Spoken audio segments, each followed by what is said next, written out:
जी बिस्मिल्लाहिर्रहमानिर्रहीम। चलते हैं अपने नेक्स्ट लेक्चर 5 की तरफ। लास्ट लेक्चर जो कि आपका लेक्चर नंबर 4 था वो हमने डिस्कस किया था। उसके अंदर शॉर्ट क्वेश्चंस को हमने डिस्कस किया था जो कि चैप्टर्स के अंदर मौजूद थे। नेक्स्ट हमारा lecture number 5 chapter number 21 nuclear physics. इसके इंडेक्सेस ऐड किए गए शॉर्ट क्वेश्चंस फ्रॉम चैप्टर के अंदर से जो शॉर्ट क्वेश्चंस बन सकते हैं उनको हम डिस्कस करेंगे, जिसमें सबसे पहले आ रहा है रेडिएशन डिटेक्टर।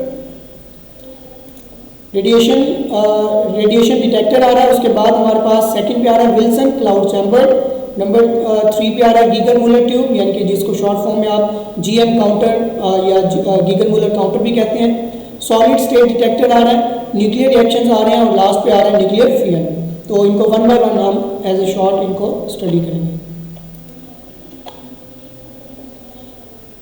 जी सबसे पहले हमारे पास है रेडिएशन डिटेक्टर्स। रेडिएशन डिटेक्टर्स क्या होते हैं? The devices which are used for the detection of nuclear radiations like alpha particles, यहाँ पे बीटा आएगा, beta particles, gamma particles are called radiation detector. Radiation detectors ऐसे डिवाइसेस होते हैं जो कि रेडिएशंस को डिटेक्ट करते हैं, रेडिएशंस की शनाख्त करते हैं, उनको नाम देते हैं रेडिएशन डिटेक्टर्स का। तो अल्फा रेडिएशंस है हमारे पास, बीटा रेडिएशंस है, गैमा पार्टिकल्स की जो रेडिएशंस है। तो इन तमाम रेडिएशंस को डिटेक्ट करने के लिए जो डिवाइस हम यूज़ करते हैं, डिवाइसेस को हम कहते हैं रेडिएशन डिटेक्टर्स। उसके बाद है nuclear radiations can not be detected by our senses. Radiation detector indicate the presence of this radiation. जो न्यूक्लियर रेडिएशंस होती हैं वो हमारी सेंस उसको डिटेक्ट नहीं कर पाती, तो इनके लिए हमें डिवाइसेस बनानी पड़ती हैं जिनको हम नाम देते हैं रेडिएशन डिटेक्टर्स का। Most of the detectors uses the fact that radiation produce ionization in matter। जितने भी डिटेक्टर्स हैं उन्होंने ये चीज़ बताई है कि ये जितनी भी रेडिएशंस होती हैं अल्फा बीटा गैमा, ये सारी की सारी मैटर्स को क्या कर देती हैं? आयोनाइज कर देती हैं। ठीक है, काफ़ी डेंजरस रेडिएशंस होती हैं। नेक्स्ट मूव करते हैं। सबसे पहले हमारे पास जो डिटेक्टर में आ रहा है वो है विल्सन क्लाउड चैम्बर। आपने इसकी definition and principle as a short question के तौर पे याद रखना है। डेफिनेशन है और प्रिंसिपल है।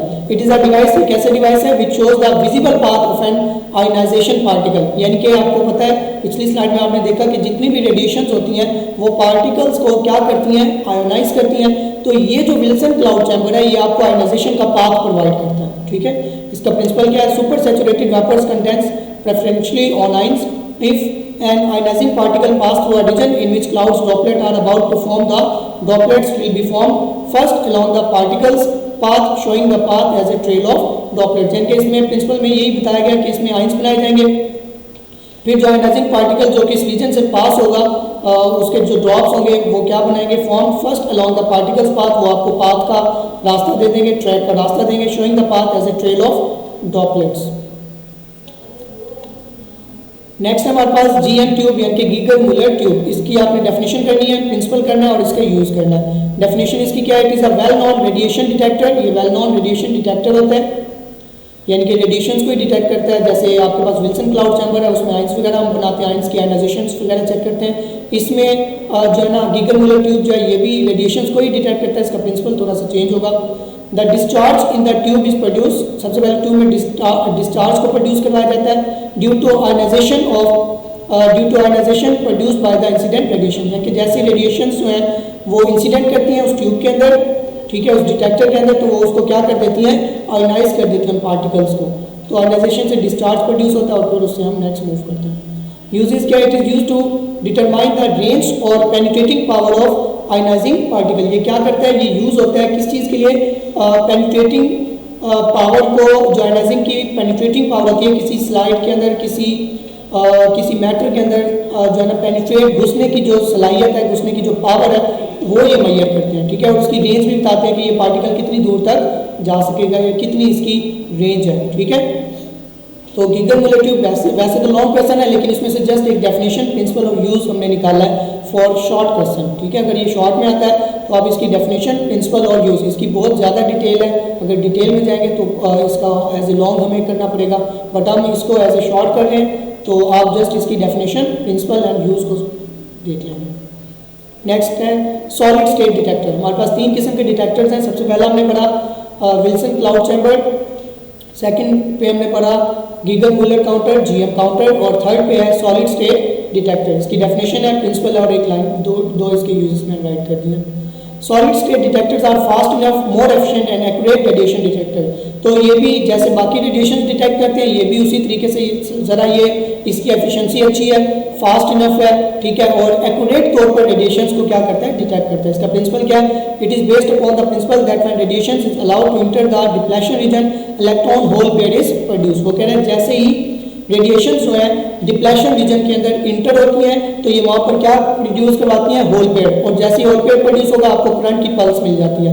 ये आपने चैप्टर 18 के अंदर डिस्कस करना, ठीक है। चैप्टर 18 में डिप्लेशन रीजन और पीएन जंक्शंस वगैरह ये पूरी डिटेल से हम देखेंगे।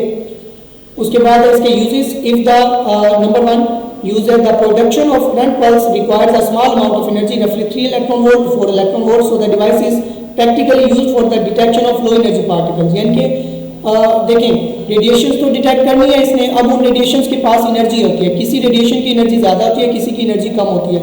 तो ये जो सॉलिड स्टेट डिटेक्टर है ये उन पार्टिकल्स को, उन रेडिएशंस को भी डिटेक्ट करता है जिनकी एनर्जी क्या होती है, कम होती है। नंबर 2 यूज है it is small in size, इसका साइज भी स्मॉल है then any other detector and operate at low voltage. इसका साइज बाकी तमाम जो डिटेक्टर्स हैं उनसे कम है, ठीक है, और ये वेरी लो वोल्टेज के ऊपर क्या करता है, ऑपरेट करता है।